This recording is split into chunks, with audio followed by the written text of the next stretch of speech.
In the shadow of its ancient pyramids, a symbol of enduring legacy, Egypt now confronts a starkly contrasting narrative.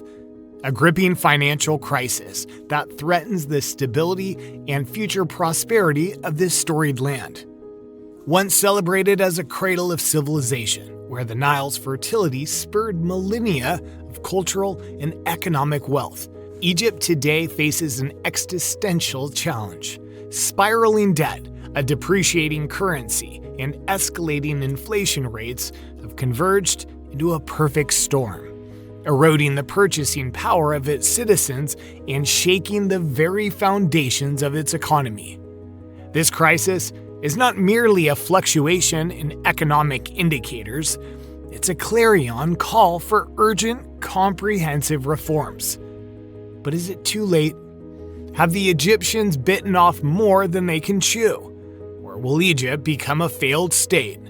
Let's find out. Before we continue the video, please support the channel by hitting the subscribe and like button, and also share the video. Thanks for watching.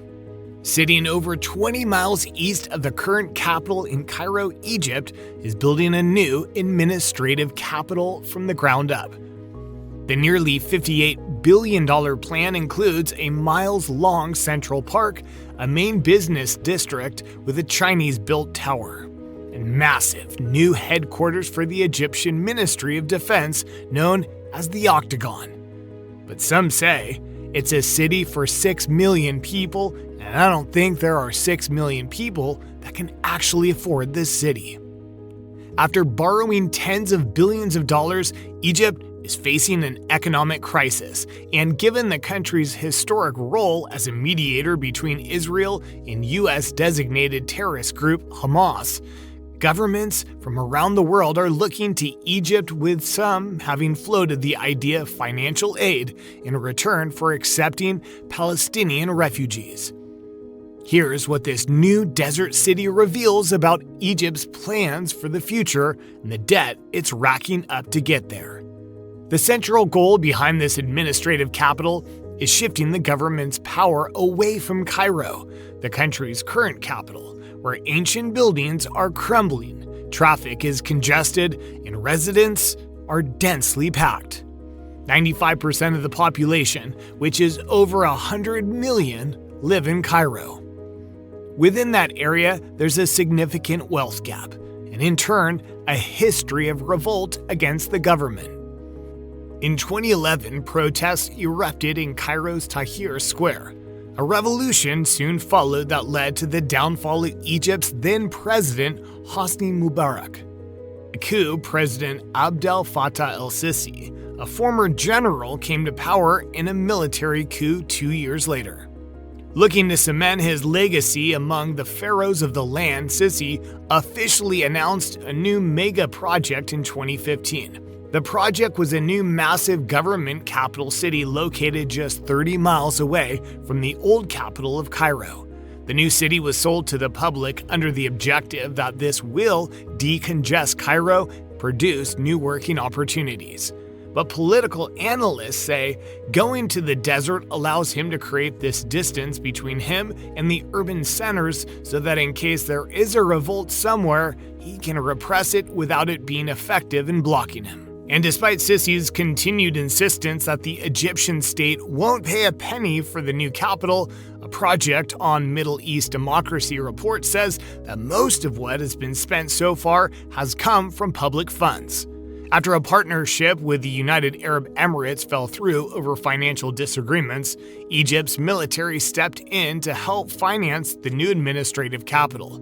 Now, the main backers of this project is a company owned by Egypt's military known as the Administrative Capital for Urban Development, or ACUD.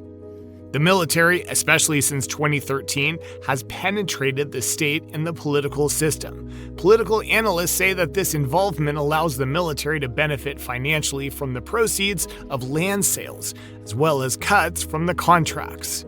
And when the military took over the project, a new design was drawn up that separated the government from business and residential areas, making it far less pedestrian-friendly. A noteworthy change, given that only about a quarter of Cairo residents have cars, the highest percentage in Egypt, but still comparably low to neighboring states.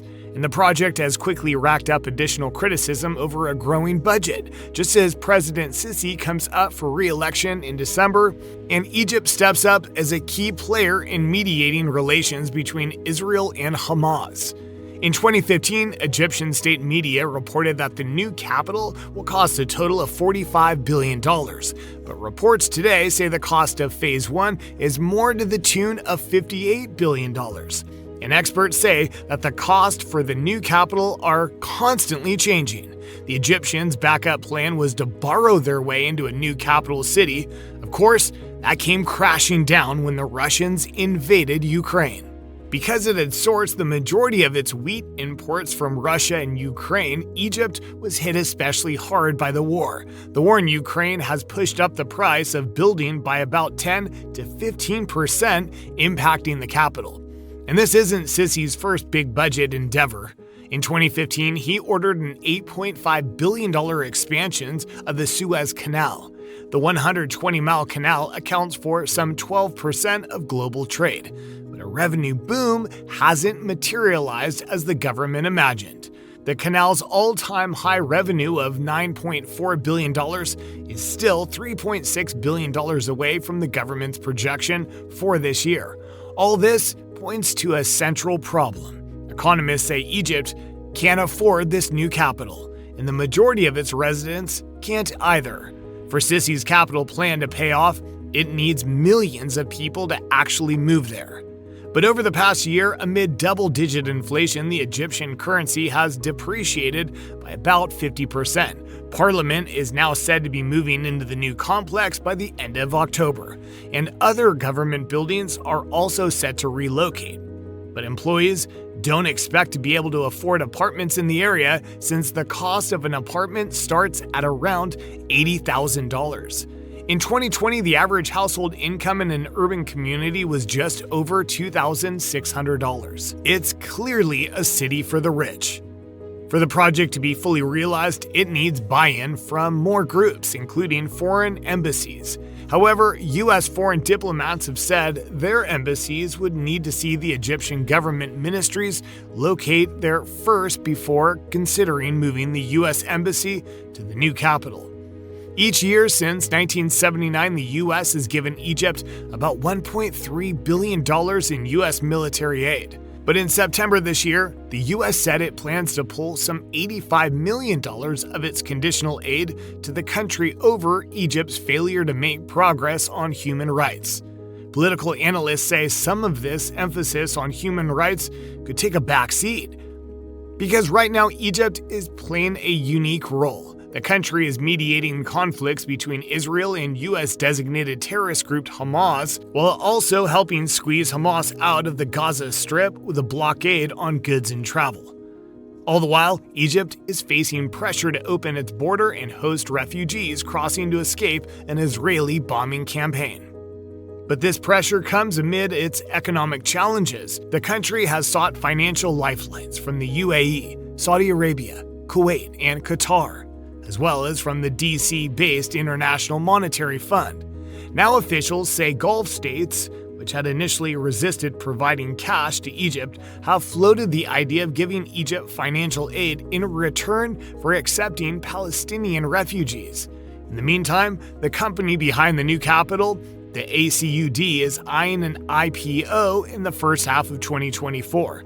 But even with the potential for new financial support, experts are still concerned about the health of Egypt's economy, with the completion of the capital still shrouded in doubt.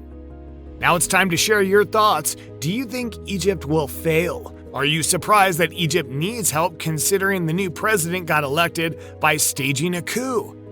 Please leave your comments below. We would love to hear from you. Again, please support the channel by hitting the subscribe and like button. And as always, please share the video. Thanks for watching.